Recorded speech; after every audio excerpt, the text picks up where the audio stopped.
Hey, how are you doing, Merv? It's spring. It's great. I'm having a good time. It's a new lease on life when spring comes around. Boy, isn't it? I see the neighbors. Usually, on the first good weekend, we have neighbors that are working in the yard. But I was out in the yard early today, and my neighbors were out in the yard early today, which means it's a COVID spring, not just a spring. It's really strange. It's really strange. That being said, let's drop into our content today. Um, Real quickly, we were going to talk about a second group of leadership topics. And what we wanted to talk about were tips and tricks you can use right now in your project. Now, in order to understand what we mean by tips and tricks, let's clarify it, and I'll give you an example. They're easy things we can understand and do with not a lot of experience, and they give a really good response. So I don't have a project management tip and trick for leadership as an example, but I do have one of the world's greatest examples. Do you remember the old Rainier Brewery or the Rainier beer brand? I do. I just was that the one with the motorcycle rain when It they was it yeah. it was it's the water and a lot more, right? Up Uh-huh. in Washington State. And we had heard, I was doing a lot of work up in Washington State in 2005 through 2008. And one of my team members said, Tim, before we go and leave Washington, I hear that the old brewery is shutting down. I'd like to go through it just for old time's sake. And I said, sure. I'm always up for an adventure. And we drove in and it was empty, and it was still like the brewery tours weren't due to shut down for another 3 weeks, but there was nobody there. And so we said, I wonder if somebody's on the facility. And we knocked on the door, and nobody heard, nobody heard. We were about ready to leave, and then an old man like Uncle Charlie from My Three Sons came out and said, what do you want? You know, with the old cauliflower nose and all that. And we were saying, do you guys do tours anymore? He said, well, we're closing down. And the thing was, he was an old grump, but you could tell he had us figured out from the moment he opened the door. And he softened up a bit and he said, are you really interested in this old brewery? It's going to be closed. And we said, sure, we want to remember it for its posterity. And if you look into the Rainier Brewery, it's one of three or four breweries up in the Pacific Northwest that was started in the late 1800s by German families. Now, this guy gave us the tour of our lives. Not only did he take us through all the things inside, but he took us out to the garden in the back where they grew the hops. And he was so meticulous in how he described where the hops were, where everything were. He knew that we were interested in this. And so he only was able to key in, or he only went into details where he knew we were fascinated. And it was one of the best experience. I never ever experienced anybody able to read the crowd and actually speak to their specific needs like this guy did. It was incredible. He didn't have any sympathy for us, but boy, he could sure read our emotions. He had empathy. It was amazing. So how do you equate that then? How do you tie that to leadership? Just When I went back to my organization and I was looking at other corporations, organizations, and I looked at leaders, I started looking at this whole perception of what I used to call reading the crowd. And I learned that this was a class of abilities: active listening, Let's see here. Self-awareness, self-regulation. He was able to basically control his own emotions. And he actually was not only motivated to do this because he and we had something in common, but he was able to motivate us. And he actually gave us more than what we would have ever expected. Well, Brilliant example of a leader. and I think what I like about that example is he didn't have to. I mean, he told you what, 2, 3 times that they were closing down, right? So Right. it's almost as though to dissuade you from coming in. And yet when you said, no, we'd really like to do this for posterity, he then got into the leadership mode. He was probably retiring himself, right? If he was an elderly Yeah, gentleman. yeah. I expect that he was retiring after the brewery was shutting down, and it was beautiful. I wouldn't expect a person in that position to do such, and he did it with such. He just jumped into it, and he did it. He did it with such emotion and such compassion. It was incredible. So where do you want to go with this topic? Because we did explore leadership before. Did we want to spend some time on the servant leadership aspects, or how would you like to kind of conduct this particular session? I've got some ideas. I don't know if you've got some thoughts. Well, let's talk about servant leadership because it's the most common um, quote unquote preferred leadership model. Now, whenever I think about leadership, I think about servant leadership because a leader has a specific set of duties, right? And they don't necessarily have the duties of a leader. Do you want to get a good definition and a good feel of servant leadership first? Yeah, let's do that. Let's do that. Okay, what are your perceptions, and what's your informal definition of a servant leader? Well, any reading that I've done or any study I've done over my career in this whole aspect of servant leadership, don't forget, you and I are probably roughly the same age and therefore grew up in a time when servant leadership wasn't necessarily that well understood or that well embraced. But one of the people I studied was a gentleman by the name of Ron Greenfield. I don't think or Greenleaf. I mean, I don't think he's around anymore, but the organization that he formed is. And one of the thoughts he said was that a servant leader, by definition, is first of all a servant. And it's sort of instilled within that person to want to be able to serve his community or her community. He wants to be able to serve their staff, and they want to be able to serve first. So it's not that they're not putting the objectives or the vision of their organization second, but what they're doing is that in putting that vision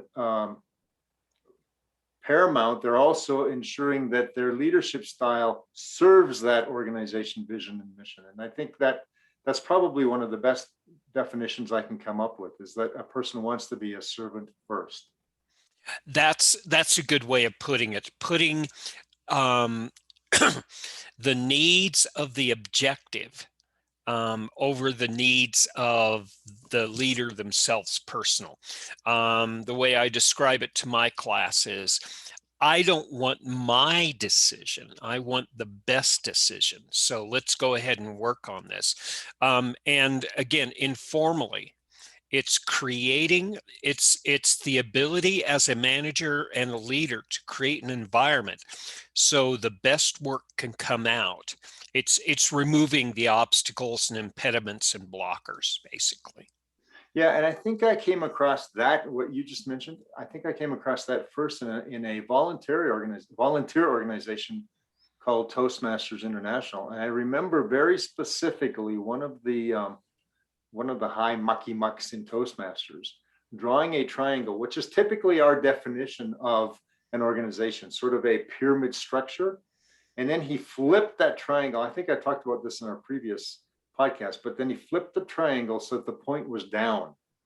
And he was at that point, and he said, my job is to make the people above me successful. Their job is to make the people above them successful, until it got to the level of the membership. And if you think of that from an organizational point of view, the CEO's job is to make his his direct report successful. Their job is to make their manager successful. Their job is to make the workers successful. And so in doing all of that, success comes from the top, which is really the bottom in that structure. So that's exactly, I think, part of what the definition was that you were outlining just now.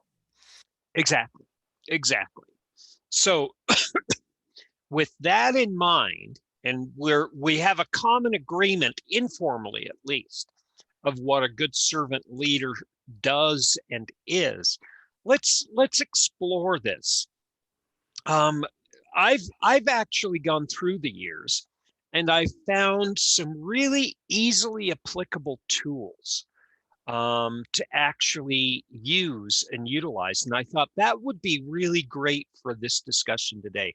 Maybe some tips on, what can I do as a servant leader to make things better? And what can I do as a servant leader to grow into that role even more and more? Let's start off with one that's really fun. Um, Being a servant leader is somebody who fills in gaps of knowledge and understanding, training. So let's start off with the mentorship aspect of leadership. Um, One of the questions I get from my students all the time is, how do I find a good mentor? And is my manager a good mentor? How do you approach this, Merv? Well, I come from when I was a career IT person as opposed to an independent consultant. We had several of the organizations that I served or worked for had a mentorship program in place. That the problem was with many of those situations is you were appointed a mentor. And now the caveat was if you and your mentor did not click, you had the right as a mentee to ask for a new mentor. Well, as I was climbing the organization, I knew enough that if I asked for a different mentor, it may create the fact that I was casting aspersions on the mentor that was assigned to me, and therefore could be negative, negatively affect my career. So often many of us did not ask for a new mentor. So I think one of the first things to answer your question in a negative way, it's that don't get into a situation where mentors are assigned.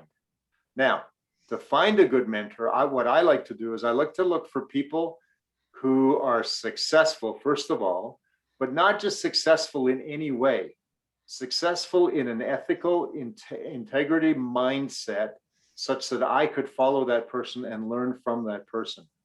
And I think it really comes down to someone who has your values and your integrity and ethics in mind as well as they've gone up the ladder. Then that's for me, that's a good person to follow. Wow, that really is a powerful statement. I cannot disagree with that. Yeah, what I came up with is a little bit different, but you know what? You're exactly right.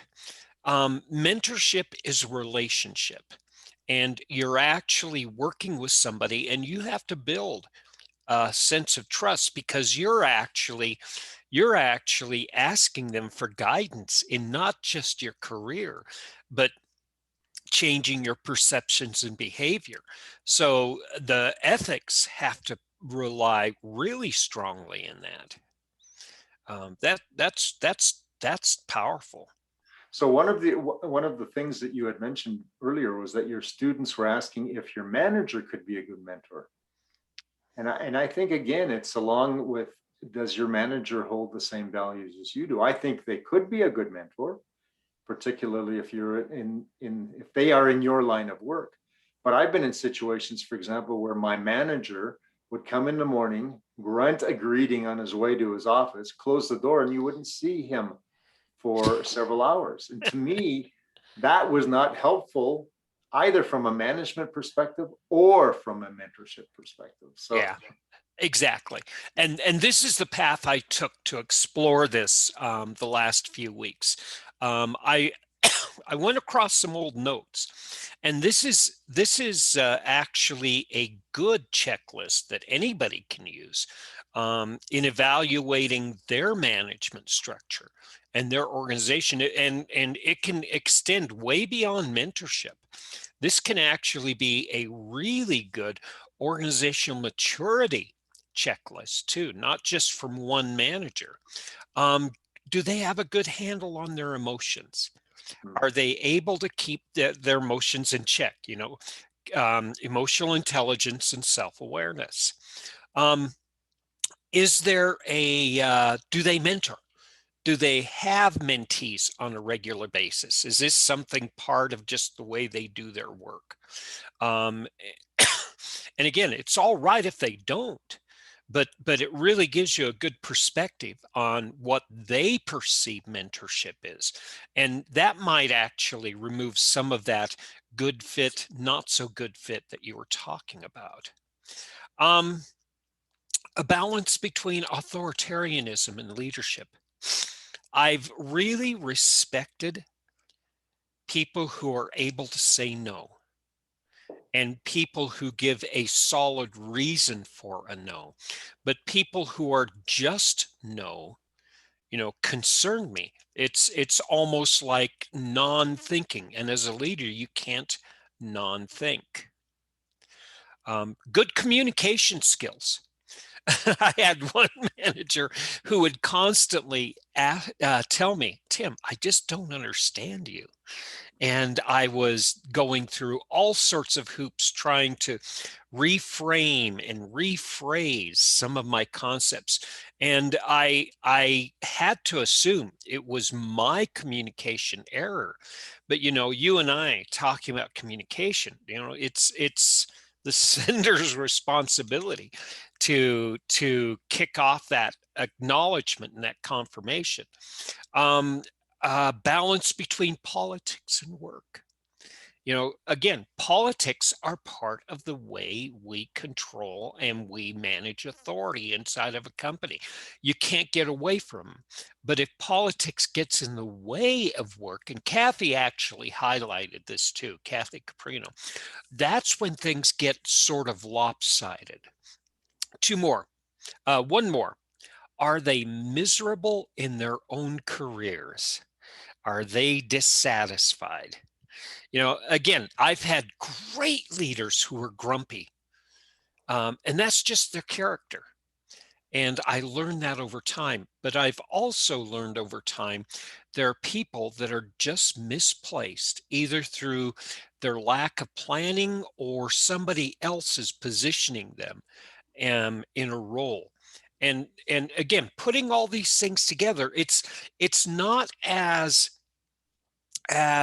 strategic as what you're talking about, but with the way you're talking about strategy, reaching from an ethical context into management and looking at these management metrics that I'm bringing up, it would be really interesting for some of our listeners to actually look at their management structure and their potential mentors to see if they have a good mentor. No, I totally agree with that. And I think one of the, you called them tips and tricks. I think one of the techniques I've used in the past too, as I was maturing in my career, was that not as I sought out mentors, I sought out mentors who had similar characteristics to how I mentored. In other words, sometimes I didn't know exactly how I wanted to mentor until I was be mentored until I was a mentor. And I remember distinctly one of my very first experiences, and this wasn't even a person who was in my line. One of my very first experiences as a mentor was, I remember this young man who had come into our organization, and he presented something in such a way that I pulled him aside afterwards and I said, his name was DeAndre. And I said, DeAndre, that was incredible. You have some absolutely natural public speaking abilities in a way that you get your message across. Would you mind if I worked with you a little bit on just kind of polishing it? And he relished the fact. So he and I would spend time working on his public speaking skills, how to get his message across, how to write his presentation in a way that was persuasive and motivational. And that young man within the next 9 months had entered into some statewide speech contests and had won the statewide first place in the statewide speech contest, which, I mean, that's fine. It's a contest. But what it showed was that I was able to mentor him using his natural talents and skills such that he was able to hone those natural talents and skills, and out of the organization into this voluntary perspective entering speech contests, he was able to really build upon that. Now, it was a 7-minute speech, and it was he probably had 50 or 60 hours of crafting into that speech, but it was something that he worked on. And it was one of my greatest experiences in being a mentor. And so then after that, I would look for mentors who could take me aside, find those areas within my own skills and talents, and hone those with me. And that's probably one of the best examples of mentoring as I want to be mentored. That is beautiful. That really is beautiful. And that's what it is. It's not taking responsibility or accountability of decisions or character or behavior, but it's creating a support system to allow people to try things they haven't tried before. And by creating that sense of confidence and support, the leadership in your example is very, very, very evident. And of course, the results and the outcome of that mentorship shows the quality of that relationship. That's perfect. But think also, in that particular example that I just used, I was thinking when I first started my career, leadership or management was more of a power kind of thing, where it was transactional. I tell you what to do, you earn a paycheck, right? It was kind of one of those one-way sort of things. Mm-hmm. It was a truly enlightened person who understood that it was a two-way process, and mentoring was part of that. So I think in terms of moving towards what I just recounted in this example, it shows what can happen when you motivate someone by putting yourself down. That is the power base or the transactional base, putting it to the background while elevating the person you're dealing with. And that becomes motivational, it becomes influential, it becomes two-way, and it becomes that part. So when we're talking about mentorship, we're really talking about what it means to be a servant leader. If you can mentor, and if you can look for a mentor who is able to work with your skills and talents, that shows a true leaning towards a servant leadership mindset. Yes. Now, you said something interesting. Leadership and servant leadership. I expect, based on topics that are being introduced in public speaking, as well as written research, I expect servant leadership to be the general component of leadership moving forward. And that's why such influence is being placed on it. Now, here's the question. From a project management perspective, is there an expectation of strong leadership skills or servant leadership skills in project management today? Have things changed? I believe so. And I think we talked about this last time, where process got us so far. When PMI came into being, it was a direct result of many, many, many project failures. But I think process got us to that point where the net gains or net returns on the investment in process are incremental at this point.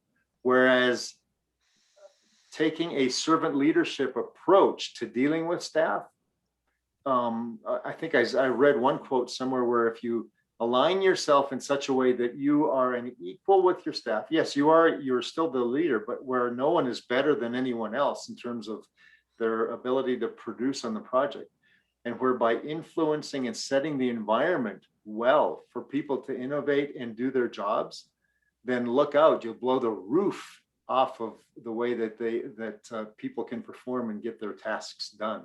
So is there a need, I think, to go from process, which was the PMI and project management push for the last several years. Now, as we go into this leadership style, and I think you had mentioned with PMBOK 7 coming along, a lot of the emphasis now is being on the relationships and teamwork and collaboration and cooperation, such that we do accelerate progress again and begin to reduce more and more of those error-filled projects that we've been used to in the past. Yeah, yeah, and again, it's two or threefold. No, number one, the sixth edition of the PMBOK created a section 3. This came out in 2017, said this is the role of a project manager, and this is what management is, and this is what leadership is, and this is what servant leadership was.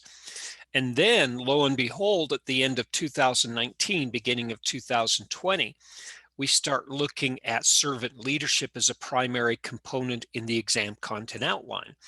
And so servant leadership is the preferred leadership model within the framework. The 7th edition, by the way, is going to be coming out August 1st. I think that's what I saw today. And I expect this to be even more highlighted. Now, the third of these three components is Agile itself. And Agile and Scrum for years have been talking about servant leadership. Now, it requires training of the team, because you're not the only servant leadership in town. You know, you're actually working with self-organizing teams where everybody else has that mature understanding of emotional awareness, of motivation and persuasion, and all those pieces. So yeah, we can only expect that this is just the tip of the iceberg. Well, and here's the other challenge for us as project managers. I don't know about your experience, but in my experience, every single, well, particularly in the fixed price world, where you bid fixed price and fixed timeframes. So sometimes people think, well, if I have to be a servant leader, it takes too long. But if I can be that positional leader, the transactional leader, to say we need to make these deadlines and snap the whip, then that's a lot easier. So I think there is still that push and pull between, can I be a servant leader and make things happen? Because the tendency is to panic and fall back on the, on the positional leadership, where you push your team to get things done. I think, in my experience, has also been that those people who can exhibit great servant leadership and can get more out of their team don't have to push. They don't have to crack the whip. People are motivated, self-motivated, because they want to please not only their teammates, they want to please you as the leader, but they want to please their client, and they want to make that project successful. So to me, there is that pressure, get this thing done. But at the same time, I think we can get it done through what appears to be the slower process of servant leadership, which I believe is the more telling process in terms of what we can get accomplished. Let me give you an example of exactly what you're talking about, and it'll make things crystal clear.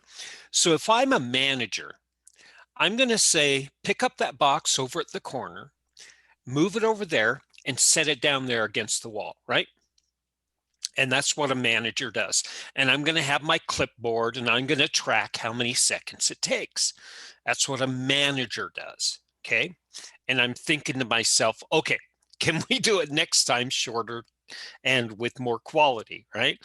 Now, if I kick a chair in front of you, you're going to stop and you're going to have to ask me a question.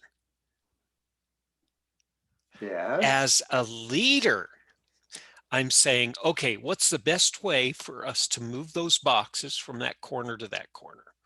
And you say, of course, it's a diagonal line. Let's do it. And then I kick the chair. They say, oh, there's a chair in the way. What do we do now? Let's figure it out. And I'm going to actually use not just my knowledge of the room and the chair and the box and the person, but I have two sources of knowledge and wisdom to tap into. And that's the opportunity that situational leadership has. It's economies of scale where it comes to innovation and problem solving. And it, again, we're not even starting to talk about persuasion and motivation. We're just talking about the ability to collaborate.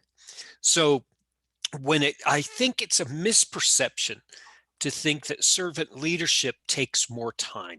It takes more ramp up because you have to develop the relationships, but the work can often be shorter.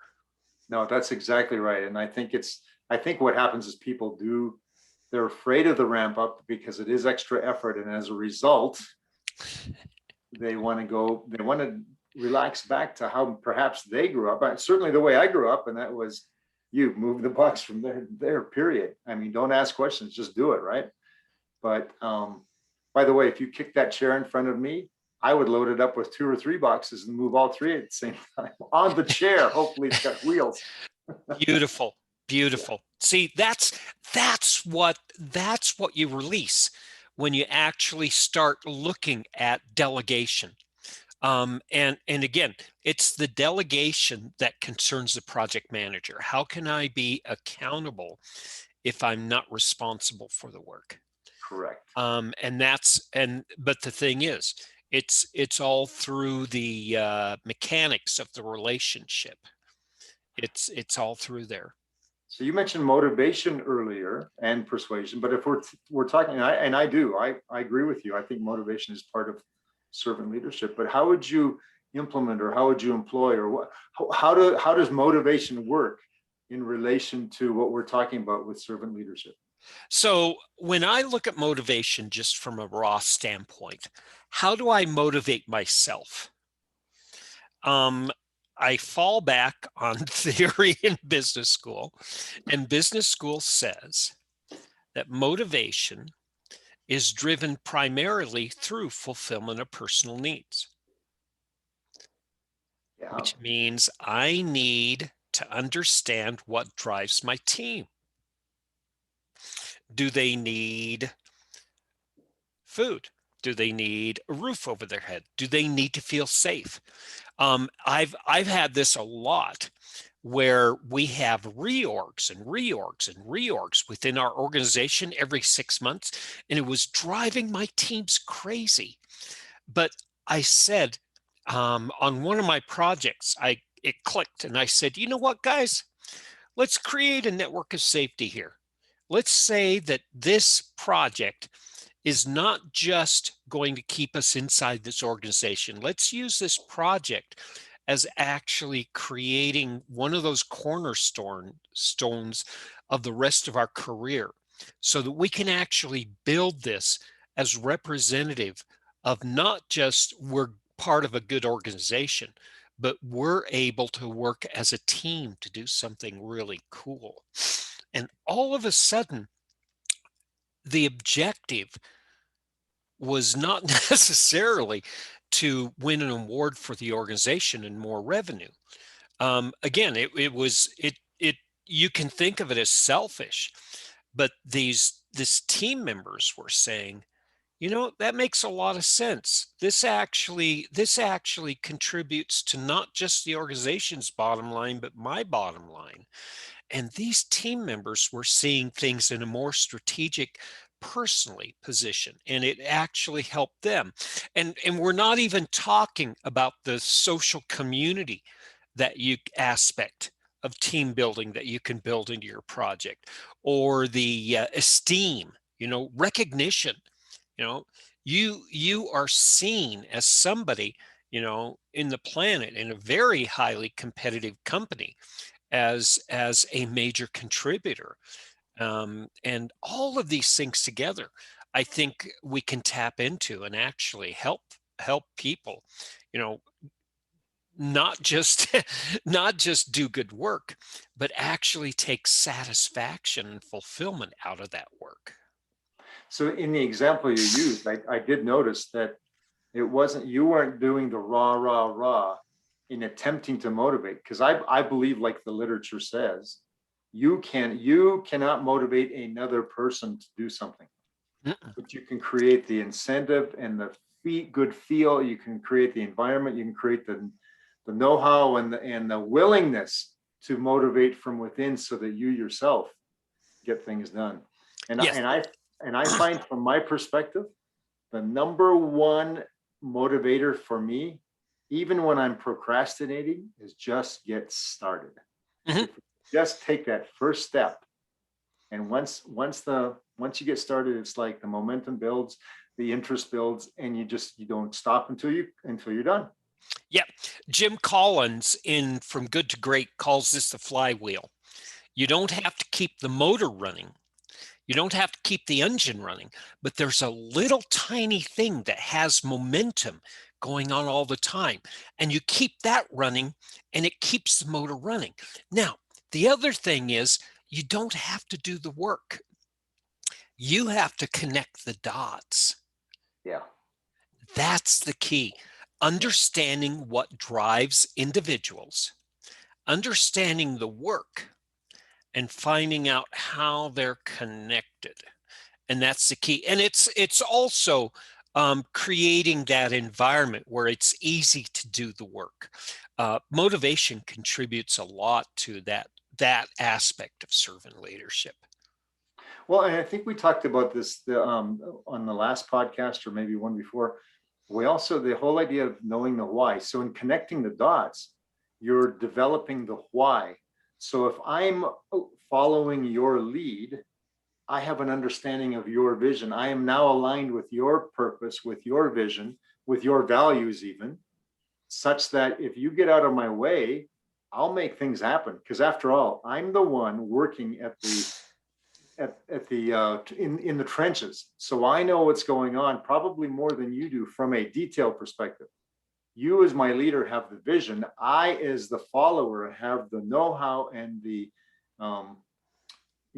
the knowledge of the detail work itself, and then just get out of my way. I'll make it happen. But you have to, as you said, connect the dots and show me why. Exactly. It's the purpose-driven work. I'm not building a dam to get a paycheck. I'm building a dam because it means something to my descendants. It means something to my legacy. Wow. Here's a good one.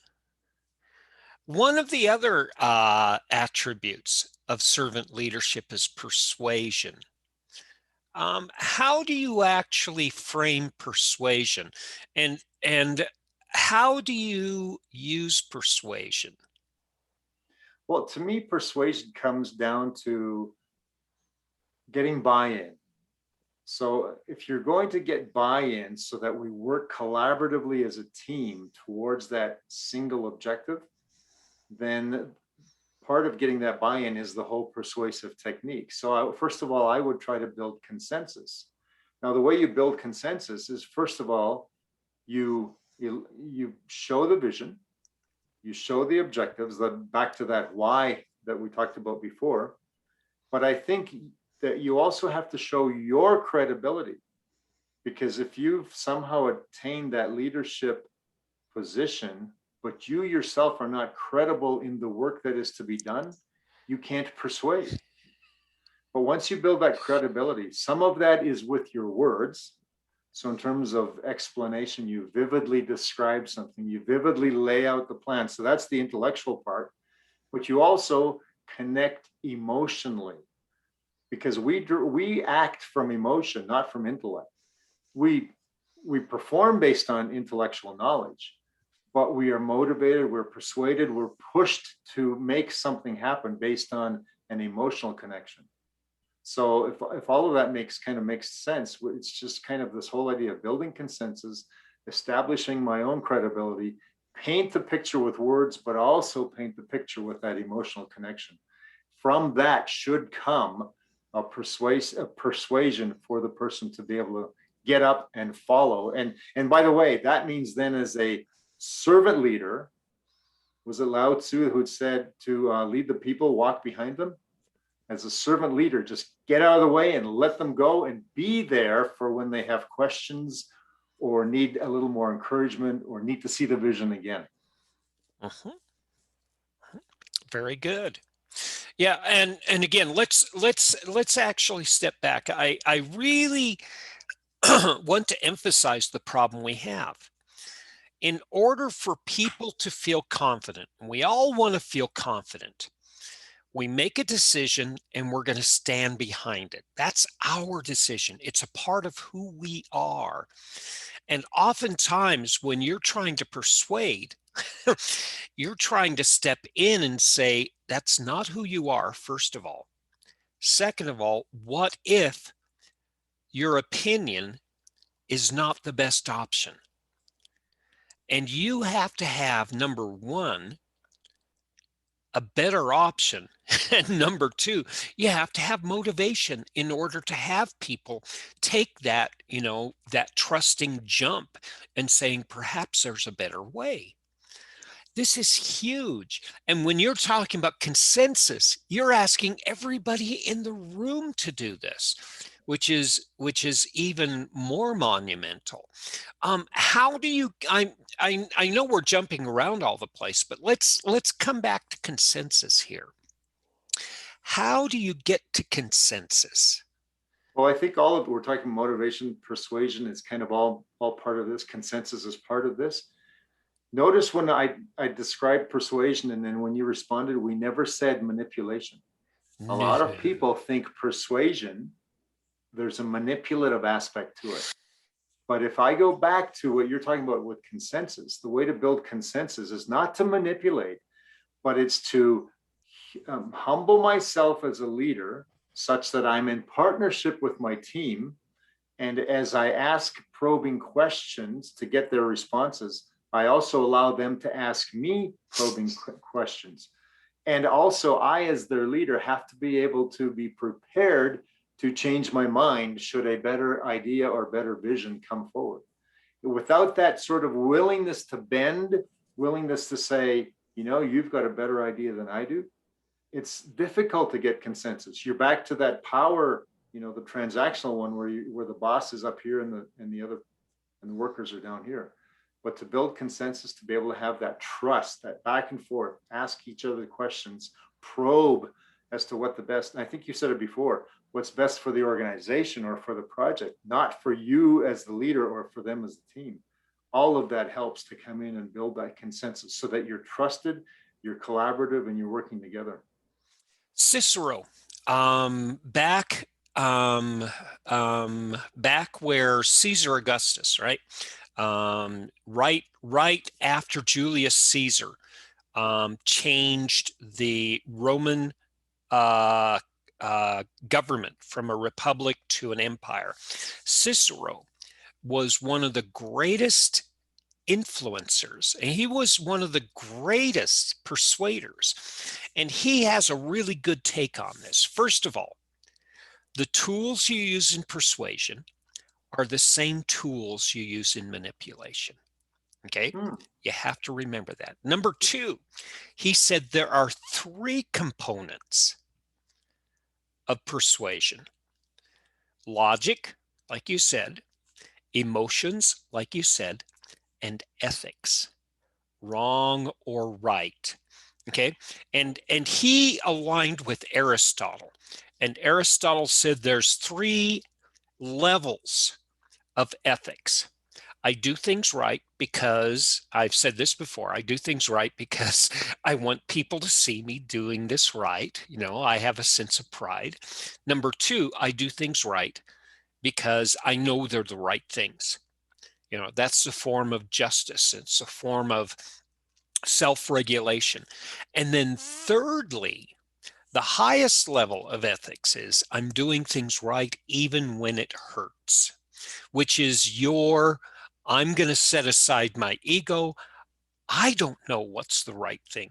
You guys know what's right, and let me facilitate. And this is one aspect of persuasion that actually differentiates it from manipulation. It's that wrong or right. Well, and I think the other part of that is you as a leader can come with experience, but it doesn't matter. It doesn't mean that that experience from past projects is the right thing for this project. So yes, give and take, allowing your team who's in the trenches to do the work. And by the way, this is where also, by the way, give them room to fail. Now, you have to still watch the project timelines. You can't fail to the point where you have to start something over and lose several weeks. But you have to be able to let people innovate. You have to let them fall on their face, help them pick up and say, okay, what happened here? Let's take this and try a different way. And that way they're not feeling like they failed, they need to go find another job, but they're feeling like, oh, this leader is helping me understand what went wrong there. And from his experience is helping me understand how to move forward. And as a result of that, I am now motivated to do a better job for him. First of all, I don't like the feeling of failure, but secondly, I've learned something. So 2 years from now, when I'm on a next project, I'll know what not to do in this situation. So Let's take that from an agile perspective. Okay. A great example I use in my classes is a project called Build a Box. And from a predictive standpoint, what we can do is we have a problem where a manufacturing tool, oftentimes when you're moving it, you accidentally bump the switch and turn it on, which can hurt people, right? So what your objective is to actually create a box that covers that switch. And from a predictive model, you can design a hole in the top of the box so you can actually move that switch, but you can still have that box protect the switch. And there's a whole litany of examples and descriptions that go with this. Now, that's from a predictive model.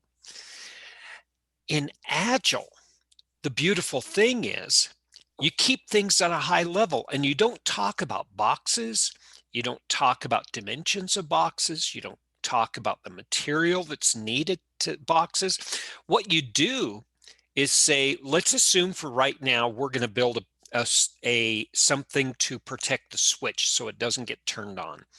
And what if in the process of taking a paper box down to a manufacturing floor and trying it to see if it's the right size, one of the users says, that's stupid. Why don't you just put handles here and here? Or another user says, you know what? Look at this dust-covered process manual. If we just followed that, wouldn't we do this? And that's the aspect of Agile. It allows you to fail early, make mistakes early. And that way you can actually come to a better decision. And by being a servant leader, you understand that there's so many unknowns, that there's a high probability that there's a better way to do this in a box. Well, and it also allows you to understand, by the way, I think one of the things that helped me be successful in my career was I hired people that were smarter than me. Oh yeah. Oh yeah. And so as a result of that, not only did they push me as their leader, but they also innovated in a way that you kind of set the parameters of within which they can work. And then once they get going, it's just a matter of get out of their way, because they will solve the problem and they will surprise you at how quickly they can bring tasks to production. That's beautiful. Exactly.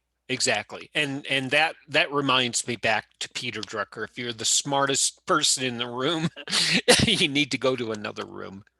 It's amazing. It's amazing that these things are constant conversations in any leadership circle that we find. Well, and that's how Go ahead. I was going to say, I think that's how I got into the whole project management process in the first place was as I kind of moved up in my career and I was I was required to go and hire staff for my projects. And I would go to the universities and we would have these, career days and stuff. And we'd select people. Every single year I got smarter and smarter people. And I said, you know what? I can't compete with the people I'm hiring. I have to do something different, which is what took me up the leadership path, to make sure that I could develop skills in other areas than just the technical ones that I was so used to. So yeah, hire people smarter than you, and look out, world. So, You were gonna ask something. well, Sorry. actually, this is a pivot from what you just said.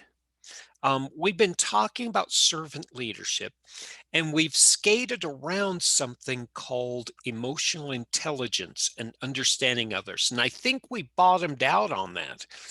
But on our other conversation, however, there are aspects of servant leadership that I think that we can actually conclude with, and we will have finally fleshed out all of this leadership with emotional intelligence. First of all, from your description of servant leadership and from what I've understood, it still validates the definition that we're looking at. Basically, understanding your emotions and the ability to control, as well as understanding your relationships. It's not leading through, through dictation or um, through assignment. It's related through how you build your relationships and how you delegate and trust. There are 5 components that traditionally actually are under that. And I think we've understood this: self-awareness, self-regulation, empathy, motivation, and social skills. The 2 items that we haven't covered are empathy and social skills. And I'd like to drill into them a little bit. Empathy, the ability to understand and share feelings with another person. Do you think that we can actually be empathetic all the time? Or do we need to pick and choose effective times where it's actually allowable on a project? I think you need to have an empathetic mindset, meaning it's always there under the surface. And then when those situations arise where you can bring it to the surface and use empathy in dealing with a situation or with a person, I don't think you're always using empathy. I think there are times perhaps where you have to get into a disciplinary situation where empathy might soften the blow too much. Um, hopefully in your servant leadership, you don't have to get into those disciplinary situations. But no, I don't think you have to be empathetic all the time. I think you just have to be prepared to be empathetic when it's needed. How's that? Good. And again, I don't think that your definition breaks the definition that we're talking about: ability to understand and share. Yeah. That's acknowledgement. I know what you're going through. And here's the issue. I think we can do that well. And Well, I think, and go ahead. no, let me give you an example of when I was a brand new project manager. I don't think I was even the manager. I think I was a lead. And we had a very tight deadline, and we were off site. We were actually away from our city of where we lived in the city of the client. And we'd been there for a few weeks, and the deadline was approaching, and we were working long hours. And I came in one day, and one of the women on my project was in the conference room crying. And I sat down and I thought, oh, this is a problem. So I asked her what the problem was. And she said, well, I haven't been home in 3 or 4 weeks. I miss my boyfriend. I really need to get home and just be around people that I know. These hours are killing me. And she's distraught. This box of rocks that you're looking at right now looked at her and said, look, when it's your turn to go home, we'll get you on that airplane. Right now, we have a deadline. Now, do you think I motivated her or persuaded her to do a better Oh, of job? course not. No, I think I damaged that relationship. Well, I know I damaged that relationship, and it took me months to reinstate it. So yes, we need to be in that situation. Had I practiced empathy, I could have achieved what I needed to get in terms of the project deadline, and still salvage the relationship and made that person much happier to do the job. So yeah, there's empathy is huge. Yeah, and again, it's not just the ability to understand and share, but it's using empathy to say, we're not at loggerheads here. We're not. This isn't a conflict that we have. I feel the same way you do. And it allows us, instead of going against each other, to work side by side to solve the solution. And Exactly. this takes a little bit of time and it takes practice. Social skills, the ability to actually move through a room in such a manner that you understand and you do not create an environment that is non-conducive to work. This is another one that's tricky. I was working with another subcontractor to a multinational corporation, and these guys were consultants at your level, right?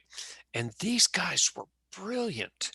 And they taught me one thing: Tim, you're going after the wrong objective. You're looking at contracts, and you're looking at 5-digit contracts versus 6-digit contracts, and that's all well and good. That's not our game. Our game is to put a desk inside their company. And right there, he said to me, no, we don't want a contract. We want a relationship, which means we're going to have an ongoing engagement where we're actually critical to the success of the company. And that's when consulting finally clicked with me. It took 3 or 4 years of consulting before it really had meaning. Well, and the term consulting almost implies social skills, right? Because to be consultative, you have to have the ability to work with people, to understand people, to be able to relate to people, to, I think we've used the term read the room, such that their body language becomes part of what you can take in and understand how they're feeling or where they're going with the particular situation that you're dealing with. So yes, social skills become that inevitable part. And I think in my case, until I really began to develop the social aspects of project management, of my leadership style, and get into that give and take and spend the extra time, even if it's going for a walk at lunchtime, just to get to know somebody, asking about their grandmother, asking just anything that it takes, being able to read the room and say, oh, I noticed that you had this kind of posture. Were you reticent to say something? Just bring something into the conversation. And it shows that you are interested in the person, and therefore the person relates to you much better. So social skills are huge in what it is that we do as leaders. Yes, yes. Okay, I think that's great. By the way, I just I came across this. Excuse me, it's allergy time here in the great Southwest. But I came across this thought, which just really struck. This is tweetable, Tim. Is that when we as project managers, we as leaders, behave on a project to get the job done, we are judged in terms of our behavior, not on just what gets done, but on how it gets done. And I think it's the how that we've been talking about in terms of motivation, in terms of persuasion, in terms of being ethical, in terms of working with our staff to get the job done as servant leaders. Yes. We were told when we were starting off in management, do not burn your bridges. At this point, we're actually graded and evaluated, not just on how we don't burn bridges, but how many team members would like to work with us again. And I think that actually says exactly what you were referencing. Yeah. I think this is a great place to stop. I've had fun. As I mentioned to you before, I always learn something from you when we have these discussions. And I think this whole conversation, to be able to spend on one specific topic of what it is that we do as project managers, is so important, especially in this day and age. I agree with you.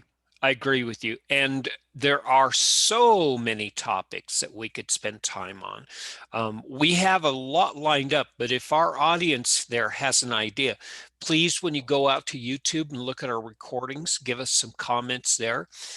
When you're attending our shows, please tell us and ask questions. We're happy to set aside time.